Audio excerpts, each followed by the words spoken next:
Matinée de juillet 33, 8h29, alors que le soleil s'élève majestueusement au-dessus des hommes, le jeune George Walter Lucas et son ami Robert Conson, surnommé La Flûte à Bec, reviennent bras dessus bras dessous d'une soirée bien arrosée. Là, à 8h32 exactement, alors que la flûte donne la béquille au petit buisson en arrière-plan, le regard de George est attiré par la vue d'une belle inconnue s'avançant vers lui. Celle-ci, à 8h33 et 7 secondes, laisse tomber en le croisant sa gantine, geste bien heureux qui donnera alors prétexte au jeune homme pour aborder la demoiselle et dès lors changer la face du monde.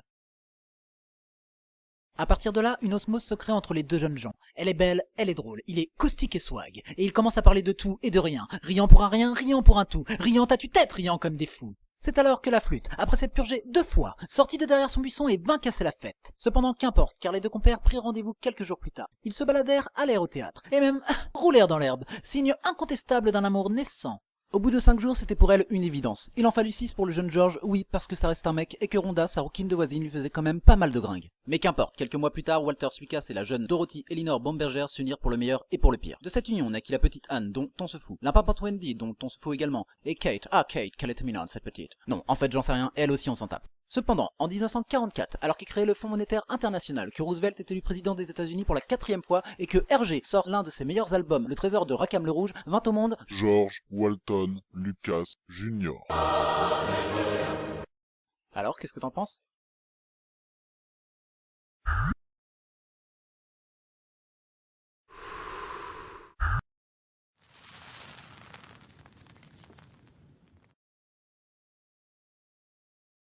Le premier court-métrage de science-fiction s'intitule Voyage dans la Lune, daté de 1902 et a été réalisé par un Français, Georges Méliès. Cocorico.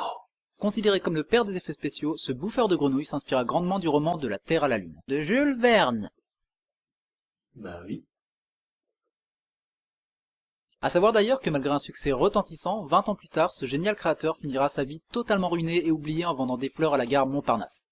À cette même époque, un réalisateur allemand, Fritz Lang, dont j'avais déjà parlé dans ma rétro sur l'horreur, nous pond un des premiers vrais longs métrages traitant de la SF. Attention, j'ai pas dit le premier. Un des premiers. Alors lâche-moi tout de suite ce clavier. Bref, film qui non seulement a le mérite d'être une très belle œuvre, mais également celui de traiter de plusieurs sujets. La condition ouvrière, le sacré avec tout le symbolisme religieux qui l'entoure, ou encore la manipulation des foules.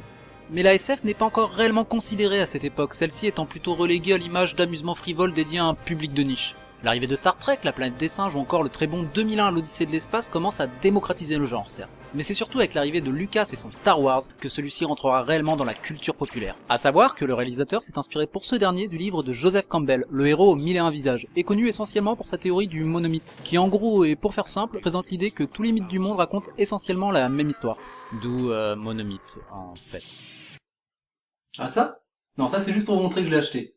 Ah, je suis comme ça, moi. Un jour où je fais un épisode sur Dora l'exploratrice, j'achète tous ses DVD. J'adore Dora. Elle est trop bonne. Mec, je pense qu'il faudrait vraiment que t'arrêtes de me piquer mes cookies. Trop bonne. Mais avant de rentrer dans le vif du sujet, petit retour en arrière sur son créateur. Dans sa jeunesse, encore bien loin des bobines, des objectifs et de la chaleur des mandarines, c'est ça une mandarine, hein, pas ça. Enfin si, mais celle-ci est quand même beaucoup moins utile sur un tournage, vous en conviendrez. Le jeune Lucas se passionne tout d'abord pour les courses automobiles. Son rêve, devenir pilote. Mais en 62, alors que l'émission Salut les copains est adaptée en magazine, George, âgé alors de 18 ans, a un grave accident de voiture qui le laissera plusieurs heures dans le coma. Suite à cela, et voyant dans cet événement une révélation, il décide d'abandonner ses rêves de vitesse et se lance à corps perdu dans les études. Quelques années plus tard, il fonde en coopération avec son ami Ford Coppola, ouais rien que ça, la société de production American une société. Il réalise alors son premier film, THX 1138, mais Warner Bros, qui finance la société, en visionnant ce dernier, s'exprime en ces termes. C'est caca. Après cet échec, le jeune réalisateur décide de créer sa propre société, au nom très personnel, Lucasfilm. Et en 73, alors que ta grand-mère fantasme sur Claude François, il réalise son deuxième long métrage, American Graffiti. premier succès et première collaboration avec Harrison Ford. Ah, Harrison Ford. Ce grand passionné de menuiserie. Ah non, c'est pas une blague. C'est suite au succès de Star Wars qu'il a commencé à entièrement se consacrer au cinéma. Et d'ailleurs, c'est assez marrant de voir que c'est le seul acteur de la première trilogie pour qui la carrière a réellement décollé. Enfin si, Mark Hamill, Luke pour les intimes, a quand même été le doubleur du Joker pendant plus de 20 ans, notamment dans la fameuse série de 1992. Et ça... ouais, c'est quand même vachement cool. Bref, à sa sortie, soit en 77, Un Nouvel Espoir est un véritable succès, et remporte plusieurs Oscars. Et le succès du film propulse Lucas au rang d'icône. Faut vraiment que j'arrête de faire ça. Le deuxième opus, l'Empire contre-attaque, confirme le succès du premier, et restera le plus connu, notamment de par son fameux twist, le... Je Non mais mec, t'es sérieux à spoiler comme ça? Il y en a peut-être qui l'ont pas encore vu. Oh mon dieu! Mais c'est quoi ce peignoir dégueulasse? Il est pas un peu con, lui? Et enfin, le troisième clôt la trilogie. Et nous prouve que Lucas commence à avoir un certain intérêt pour tout ce qui est marketing autour du film, avec l'apparition des Ewoks par exemple. Petite peluche que je prenais d'ailleurs pour la version sympathique des Hommes des Sables du premier opus quand j'étais petit. Et un peignet, ouais. Et ces petites créatures ont même eu le droit à leur propre film. 2 fois. Bon après, honnêtement, je peux pas vraiment en parler puisque je les avais adorés étant petit. Même si c'est vrai qu'en les revoyant pour cette chronique, la première pensée qui m'est venue serait... C'est caca. Ouais. Et donc tout se passait bien dans cette galaxie far far away jusqu'à ce jour tragique. Adieu, Luke! Adieu, princesse Leia! Au revoir, Han Solo et ton faucon Millennium! C'est pas le bon film. Adieu, Choubi! Et bienvenue. En enfer. T'en fais pas un peu trop là? Non. Non, évidemment que j'en fais un peu trop. C'est pas non plus que je déteste la prélogie. Elle se laisse regarder. Mais c'est juste que je la trouve tellement en dessous de la première trilogie que j'ai du mal à la regarder juste comme un simple divertissement. Je peux pas m'empêcher de les comparer. Et du coup, tous ces défauts, qu'ils soient grands ou petits, me sautent littéralement à la gueule. Tout d'abord, les personnages. Dans la trilogie, on a appris à aimer Luke, Solo, Princesse Leia et j'en passe, parce que justement l'histoire prenait le temps de nous les présenter. L'amitié entre Han et Luke, par exemple, se construit au fur et à mesure des obstacles qu'ils rencontrent. Au tout début, on peut pas dire qu'ils s'aiment beaucoup, puis un lien se crée entre eux, lien que l'on peut concrètement ressentir car justement on l'a vu se matérialiser, et c'est ce qui fait qu'on y porte un intérêt. Maintenant, prenons Obi-Wan et Anakin dans l'attaque des clones. On nous a introduit les deux protagonistes chattant dans un ascenseur, se remémorant des souvenirs en commun. Alors oui, ces deux-là nous ont déjà été présentés dans le premier opus, mais individuellement. Dans la menace fantôme, il n'y a aucune construction entre Obi-Wan et le jeune homme. C'est Qui-Gon qui s'intéresse à Anakin, le prend sous son aile et décide d'en faire un Jedi. Et il n'y a qu'à la fin qu'il confie le garçon à Obi-Wan. Cependant, il n'y a pas encore de lien entre eux à part la promesse de l'apprenti Jedi faite à son maître. Et le problème là-dedans, eh bien c'est que l'on n'a pas vécu avec eux, et donc même si on veut bien accepter qu'ils aient un passé en commun, ce n'est pas en nous imposant leur amitié que l'on peut vraiment ressentir celle-ci. Alors bien sûr, ce n'est pas le seul film qui fait cela. Cependant, c'était si bien fait dans la trilogie qu'il m'est dommage de ne pas avoir eu la même approche pour la prélogie. Car de ce fait, on se sent juste moins concerné par ce qu'il va leur arriver. Réellement, pour moi, on sent plus de connexion entre R2D2 et C3PO dans la trilogie. Hey, salut Wally! Et j'admets sans peine que la base du scénario est très intéressante. Le conflit intergalactique, la découverte d'Anakin, sa rencontre avec Padmé et leur histoire jusqu'à devenir ce qu'ils s'étaient juré de combattre. Non, le problème que j'ai par rapport à ça, c'est la manière dont il est traité et toutes ces petites choses illogiques qui vous gâchent le plaisir. Prenons la menace fantôme. Au début du film, Obi-Wan et son maître sont envoyés sous couvert d'anonymat sur le vaisseau de la Fédération se renseigner quant au blocus de la planète Naboo. Bon, jusque là, ok. Ils y sont accueillis par un C3PO-like, qui tout de suite devine qu'il s'agit de deux Jedi. Non mais déjà, comment? Enfin, est-ce qu'il a senti la force? Est-ce que lui aussi c'est un Jedi? Est-ce que c'est parce qu'il porte une capuche? Mais tout le monde porte une capuche dans cet univers. Capuche, capuche, capuche, capuche, capuche. Bref, sur ce, le gros vilain ordonne alors de tuer les Jedi. Et pour cela, ces idiots de sous-fifres décident alors d'enfumer ces derniers avec un bon gros gaz qui se voit bien et qui sent bien fort. Faudrait quand même pas trop les surprendre non plus. Puis décident d'ouvrir la porte, chronomètre en main, 15 secondes après. Mais pourquoi? Enfin, ça aurait été moi, je les y aurais laissé des heures tout en repompant du gaz toutes les 30 secondes, voire un mélange de gaz, voire inflammable, fumant tranquillement ma clope installée aux premières loges, me délectant de cette douce mélopée d'agonie. Et pour finir, j'aurais entrouvert la porte, balancé une allumette à l'intérieur pour cramer leur cadavre, histoire d'être plus que sûr qu'ils soient Dead mort. Comme un gros sadique, ouais. Non, je déconne. En fait, j'aurais fait beaucoup plus simple. Vous vous souvenez de cette scène? Eh bien, c'est juste avant qu'ils décident de les enfumer. Vous pensez comme moi? Non, ok d'accord, soyons de bonne foi. Palpate, le mystérieux vilain encapuchonné, leur ordonne de tuer les Jedi, mais juste après qu'on leur ait servi la si dite boisson. Bah enfin bon, c'était quand même pas compliqué de renvoyer le droïde, leur proposer une petite part de gâteau pour accompagner tout ça. D'autant plus qu'ils se sont pas vraiment posé de questions, concernant le thé. Merci, ouvre-boîte ambulant, j'avais fort grand soif. Et pourquoi pas une petite tartelette? C'est bon. Moi j'aime bien. Bon, après c'est sûr que le film aurait été un peu plus court. Alors si vous voulez, disons que je chipote. Enfin, je veux bien l'admettre toutefois en comparaison à cette scène, ou plutôt cette suite de scènes. Car là par contre, accrochez-vous, car comme on dit chez moi... Moi ça pue. Alors on a la sénatrice Padmé, dont la vie est en danger et qui dort tranquillement dans une pièce avec une gigantesque baie vitrée donnant sur la ville tandis que les Jedi veillent patiemment dans la pièce d'à côté. Là il y a un robot qui après avoir découpé la vitre chie 2 gros mille pattes. Anakin qui sent le danger accourt dans la pièce et sabre laser les bestioles pendant que Obi-Wan se précipite à travers la fenêtre, même s'il précisera à Anakin quelques minutes plus tard. Patience, aide-toi de la force. Pense. Le robot lui a été envoyé par une tueuse à gages, qui aurait très certainement mieux fait de venir faire le taf elle-même, d'autant plus qu'elle est équipée pour et nous prouve quelques instants plus tard qu'elle sait très bien s'en servir. Bon, après on peut imaginer qu'elle a préféré ne pas y aller seule par peur des Jedi. Mais dans ce cas, pourquoi lorsqu'elle se mêle à la foule n'en profite-t-elle pas pour « Salut C3PO » pour s'en... Quoi? Si, c'est C3PO, enfin, le mec dans le costume. Donc pourquoi n'en profite-t-elle pas pour s'enfuir? Oula, c'est le meilleur moyen de perdre une main, ça. Mais revenons en arrière. Après que le tueur à gages ait shooté le robot, pourquoi le robot et pas Obi-Wan directement, pourquoi le nombre 42 et pourquoi, celui-ci est rattrapé par Anakin. Une course-poursuite s'ensuit alors à travers toute la ville, le jeune Jedi fait YOLO, atterrit sur le véhicule du tueur et tente de le découper. L'appareil fait boum, le tueur se réfugie dans un bar, Obi-Wan fait Patience. et puis coupe un bras.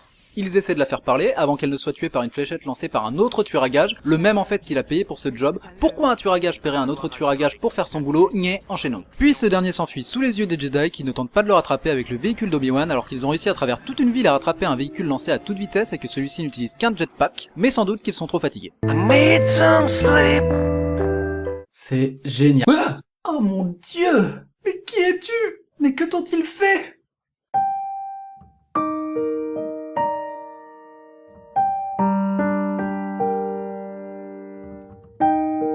Ma pizza est prête. Ouais, carrément, j'arrive. En comparaison, pour ce qui est de la trilogie originale, j'ai eu beau chercher, je n'ai pas trouvé de réelle incohérence, à part des petites choses comme le fait que l'explosion de l'étoile de la mort aurait dû réduire à néant la planète Andorre située à côté, gâchant quelque peu la petite sauterie organisée par les rebelles à la fin de l'épisode, ou encore le fait que dans l'espace le son ne se propage pas. Mais bon, rien de foncièrement déductible quant à la qualité de la trilogie. À vrai dire, la plupart des incohérences liées à celle-ci viennent de la prélogie. Mais ce pourquoi les vrais de vrais ont tendance à le plus râler sont liés au rajout que Lucas entreprit sur ses films au fur et à mesure des années, comme celui-ci par exemple. Non, en fait, je m'en contre-choque les noyaux. Petite explication tout de même. Pour ceux qui ne connaîtraient pas l'histoire, à l'époque de la sortie du film, on voyait dans cette scène Han Solo tirer tout seul. Puis George rajouta le tir de Greedo, ce qui a provoqué un véritable tollé de contestation parmi les fans de la saga. Sauf que Lucas avait toujours voulu que ce soit ainsi. Il s'agit en fait d'un des monteurs du film qui avait oublié d'inclure les quelques images où on peut voir Greedo tirer sur Han avant que ce dernier ne riposte. Et sincèrement, il est dur de lui en vouloir vu le casse-tête que c'était à l'époque de monter un film. Donc en gros, il s'agit là de la correction d'une scène qui se devait être telle quelle à l'origine, et à vrai dire, mais ce n'est que mon avis, je ne trouve pas ça très important. Ça ne change en rien le caractère du film et ne crée aucune incohérence. Bref, c'est juste un petit plaisir que s'est offert notre bon vieux George. Bon après, il est clair que personne ne peut non plus vérifier si effectivement il y a eu erreur de montage, que si on se penche sur le personnage de Han, le fait qu'il ne tire pas le premier lui enlève un petit peu de ce côté badass et capable de descendre quelqu'un par sang-froid. Mais en même temps, Greedo venait clairement pour le tuer. Donc dans tous les cas, qu'il ait tiré le premier ou non, on peut considérer qu'il s'agit de légitime défense de la part de Solo, se retrouvant au pied du mur. Et puis ça a donné lieu à des mèmes assez drôles sur la toile, comme celui-ci par exemple.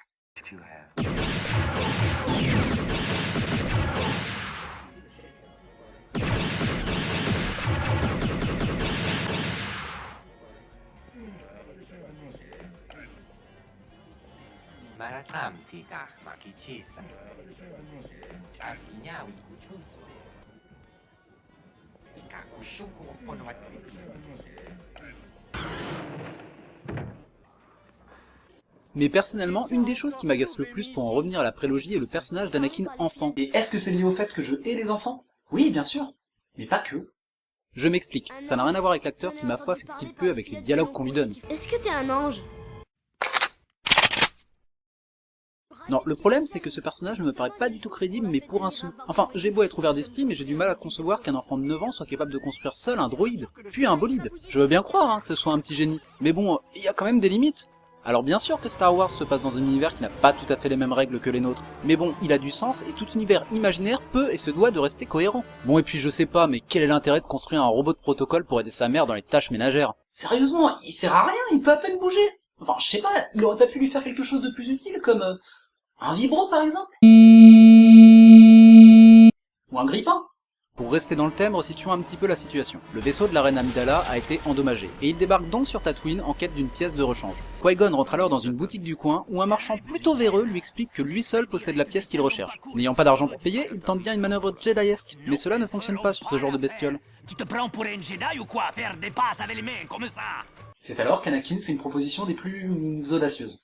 Et justement, il y a une course pour la fête de la Bunta. Demain, on n'a qu'à aligner mon module. Anakin, je ne veux pas, tu sais bien que je suis morte d'inquiétude chaque fois que Watto t'oblige à piloter. Et c'est tout à fait normal, c'est une mère, elle ne va pas envoyer son fils de 10 ans se... Il n'y a pas d'autre moyen. J'aimerais mieux qu'un autre vous aide, mais... lui seul le peut.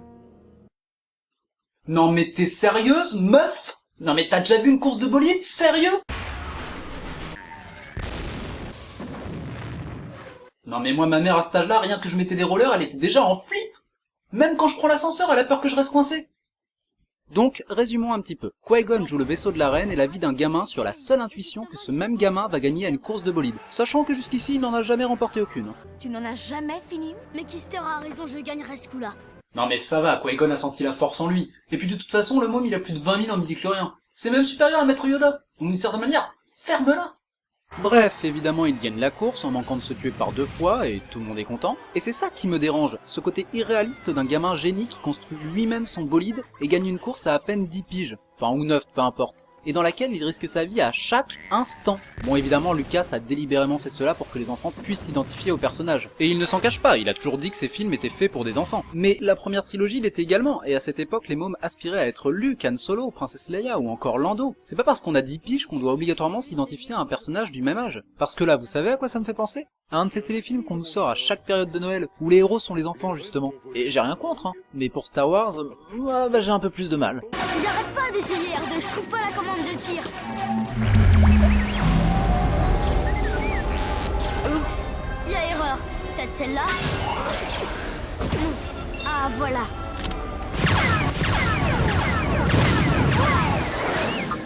Rentrez? Qui-Gon m'a dit de rester dans ce cockpit. Je te signale que c'est exactement ce que je fais. Mais mec, tu peux pas faire ça, c'est complètement con, t'as même pas... Et c'est vrai que déjà, Lucas... Attends, c'est n'importe quoi ta vidéo. Tu vas pas nous tuer il y a 2 secondes? Si. Enfin, en même temps, c'est moi qui fais le montage. Donc d'une certaine façon, je fais ce que je veux. Tiens, d'ailleurs, justement, si je veux... Hop. Et donc, comme je disais, avant cette légère petite interruption, Lucas lui-même... Ça te plaît? Oh ouais. Tiens. Et donc, comme je disais, ce côté marketing pour Bambin commençait déjà à me déranger dans le retour du Jedi, avec l'arrivée des Ewoks, qu'on voit un peu trop à mon goût. Mais bon, après, je les aime bien quand même. Mais et l'amour dans tout ça? Oui, je peaufine beaucoup mes transitions. Pour ceux qui n'auraient pas suivi, l'histoire d'amour entre Anakin et Padmé a été pas mal décriée. Mais pourquoi donc, me direz-vous? Eh bien, pour plusieurs raisons. Mais le principal problème avec leur histoire, c'est en fait qu'elle nous est plus imposée que fait ressentir. Imposée à grands coups de symboles tels les gondoles à Venise, de romantiques couchers de soleil, de roulades dans l'herbe et de surf sur des cochons. Mais concrètement, ils ne se connaissent pas. Enfin, certes, ils ont vécu ensemble une aventure dans l'épisode 1. Cependant, lorsqu'ils se revoient, plusieurs années ont passé, et de manière tout à fait logique, tous deux ont changé. Surtout Anakin, qui est quand même passé du petit garçon à un physique de chanteur de boys band.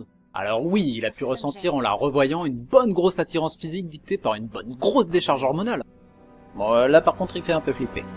Et Padmé, de son côté, ne pouvait jusqu'ici ne ressentir qu'affection à l'égard d'Anakin. Enfin, j'espère. La dernière fois qu'elle l'a vu, il lui arrivait à la taille. Dès lors, la seule explication plausible serait de l'ordre du coup de foudre. Et pourquoi pas, hein, mais dans ce cas, leur attirance est basée essentiellement sur des critères esthétiques.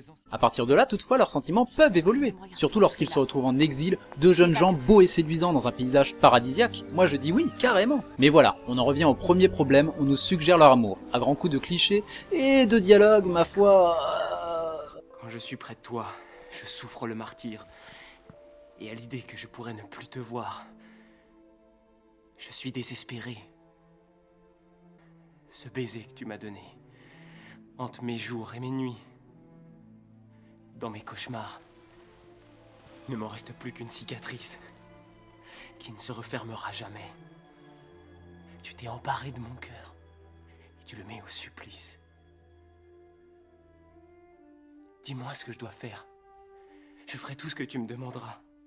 Ne me dites pas que c'est pas perché. En comparaison, cette scène a bien plus d'impact que tous les artifices autour de Padmé et Anakin. Je t'aime. Je sais.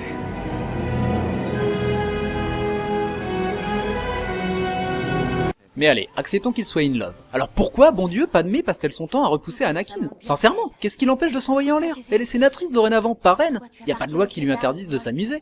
Bon, après ça peut être pour préserver Anakin, qui lui par contre, d'après le code Jedi, pourrait émettre quelques réserves. Mais bon, ça a pas l'air de beaucoup le tracasser. En même temps, vu les tenues qu'elle porte... Non mais bien sûr qu'elle a le droit, mais sérieusement, ils sont seuls en exil avec 2-3 serviteurs. Elle a vraiment besoin de changer de vêtements et de coiffure toutes les 5 minutes? Enfin, Leia n'en changeait pas sans arrêt. Il y avait la très célèbre coiffure du pain raisin, le fameux c'est quoi ce con qui dépasse de l'air de ton coin, ou encore le ah ouais, bitches. Et l'histoire d'amour entre Han Solo et celle-ci était bien plus simple, et de fait, bien plus claire. D'ailleurs, Leia, tout comme Padmé, refuse au départ de céder au beau brun. Mais pas du tout pour les mêmes raisons. Elle est attirée par lui, et ce, dès le début. Cependant, elle refuse de se l'avouer, et surtout de se laisser aller, pour la simple raison que ce côté mauvais garçon, qui l'attire, est également ce qui la fait fuir. Comment lui faire confiance, elle la princesse sur qui repose tant de responsabilités? Cependant, elle s'ouvrira petit à petit devant cette part d'humanité qu'elle découvrira en lui au fur et à mesure. Mais jamais ils ne tomberont dans le mielleux. Je sais que je ne peux pas. J'aimerais bien être capable d'effacer ce que je ressens d'un claquement de doigts. Mais c'est trop tard. Je ne céderai pas, Anakin. Et aucune pancarte nous disant « Hey, tu as compris, ils s'aiment. Oh, tu le vois, hein, ils s'aiment. Youhou !» n'est nécessaire. On se laisse juste porter sans y réfléchir, sans que le moindre à-coup nous sorte de ce voyage vidéoludique. Et à côté de ça, après quoi Padmé décide-t-elle enfin de se laisser aller? Ils sont tous morts. Je les ai tués. Je les ai tous tués. Tous sans exception.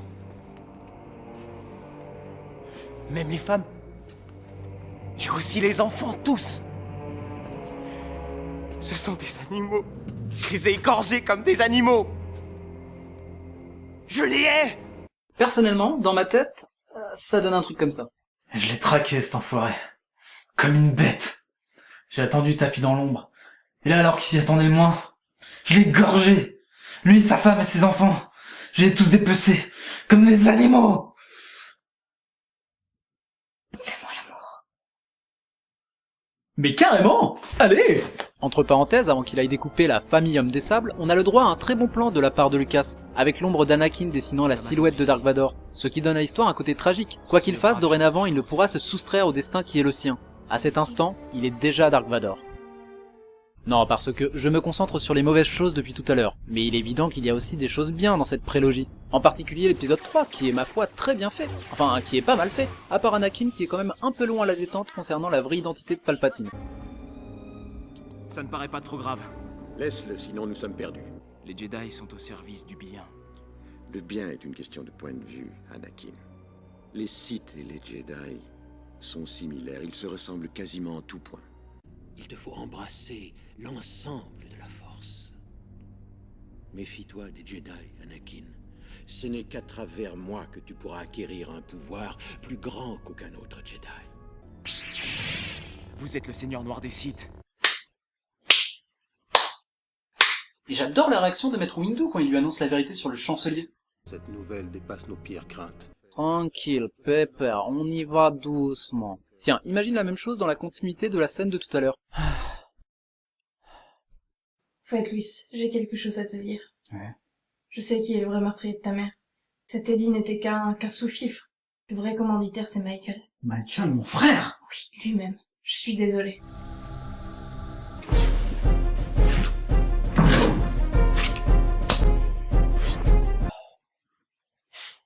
Ah, excuse-moi, je t'ai pas proposé, t'en voulais? Et j'adore le mec qui joue Windu d'ailleurs, c'est un très bon acteur de film d'action. Mais le problème c'est qu'il est vraiment très bon, quand il gueule.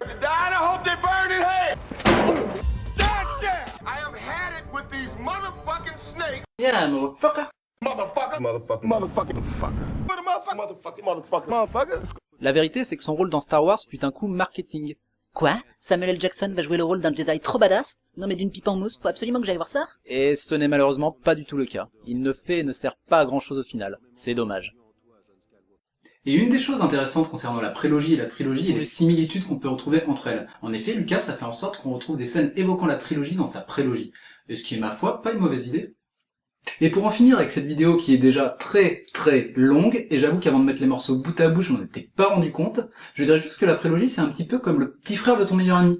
C'est-à-dire que il peut être agaçant, voire parfois très lourd, mais bon, au final tu l'aimes bien parce que tu retrouves en lui un petit peu de son grand frère. Et à vrai dire, pour ceux qui ont grandi avec cette prélogie, il est normal qu'ils l'apprécient, voire qu'ils la défendent bec et ongle. C'est ce qu'on appelle le côté nostalgique. Bon, après, je dois vous avouer que pour faire cette vidéo, je me suis inspiré de Red Letter Media. Ça représente pas un grand pourcentage de la vidéo, et à vrai dire, tout ce que j'ai utilisé, je l'ai complètement remanié à ma sauce, mais voilà, par honnêteté intellectuelle, je préfère le dire. Et donc, pour les plus curieux, je vous mettrai le lien dans la description. Bon, par contre, si vous voulez voir sa chronique sur Star Wars, c'est 4 heures et c'est en anglais. Voilà. Quant aux Star Wars à venir, je pense qu'il faut déjà les voir avant de pouvoir s'avancer. Donc je n'en dirai rien de spécial, et à vrai dire, Disney a déjà produit des films, voire des très bons films, comme Sixième Sens par exemple. Sur ce, merci d'avoir regardé cette vidéo, et à bientôt.